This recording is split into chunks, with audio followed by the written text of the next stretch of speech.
اگر نبی نے ایک بار بھی ادھر سے جواب دے دیا اور تم نے لاکھ مرتبہ کہا اے اللہ نبی پر سلام ہو، یعنی نبی پر سلامتی نازل فرما اس دنیا میں بھی آخرت میں بھی، اور نبی ایک بار ادھر سے فرما دیں کہ اے سلام بھیجنے والے اللہ تعالیٰ تم پر بھی سلام بھیجے، یعنی تمہاری دنیا بھی بخیر ہو اور آخرت بھی بخیر ہو، تو تمہاری سبحان اللہ سبحان اللہ بیڑا پار سبحان اللہ سبحان اللہ بے شک سوال نہیں کر سکتا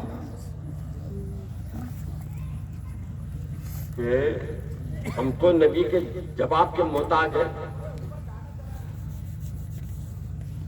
نبی کی دعا کے محتاج ہیں، مگر نبی کیا ہماری دعا کا محتاج ہے کہ ہم نبی کو سلام کریں؟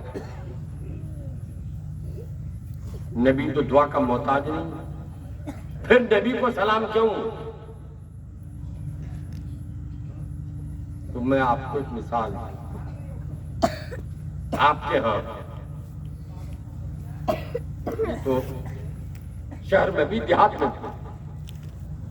بھکاری بھیک مانگنے آتے ہیں، دیکھا ہے کہ دروازے پر بھکاری کو آپ کے دروازے پہ اگر نہیں آیا ہو تو چوراہے پہ بیٹھ کر کیا کہتا اس کو لینا ہے کہ دینا؟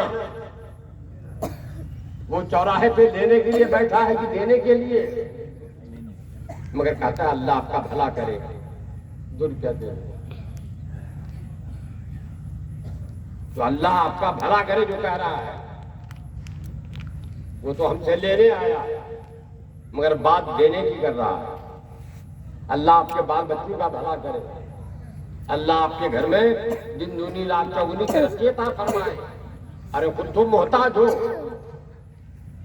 اور ہم کو دینے کی بات کر رہے ہو، یہ طریقہ ہے بھیک مانگنے کا۔ دنیا میں بھیک مانگنے کا یہی طریقہ ہے۔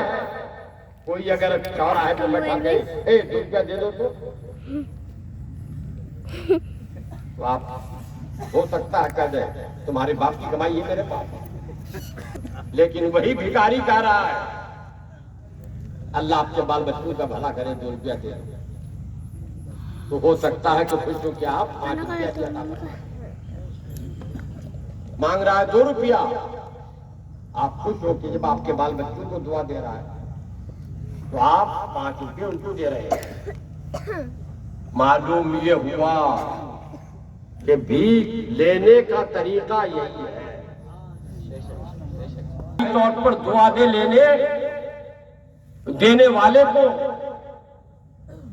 ظاہری طور پر وہ دعا دے دینے والے کو تبھی بھیک ملتی ہے۔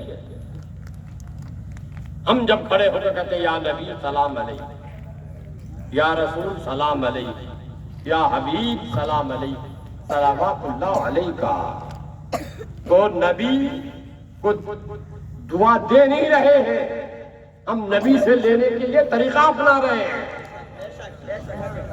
نبی سے بھیک مانگنے کے لیے طریقہ اپنا رہے ہیں کہ نبی اگر ایک بار خوش ہو کے کہہ دے وعلیکم السلام، اے سلام بھیجنے والوں، اے درود بھیجنے والوں، تو خدا کی قسم دنیا و آخرت دونوں سنور جائے ہمارے۔ سبحان اللہ بے شک سبحان اللہ۔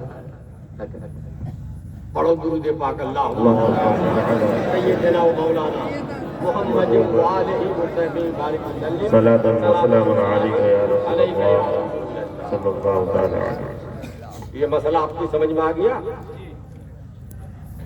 ارے ذہن میں بات بیٹھ گئی مجھ سے، میں وہ دیکھے جب بیٹھے ہیں نام تو میں بھول گیا، انہوں نے کہا حضرت بڑے بڑے مولانا یہاں آئے ایسا بولتے ہیں کہ سمجھے میں نہیں آتا ہے،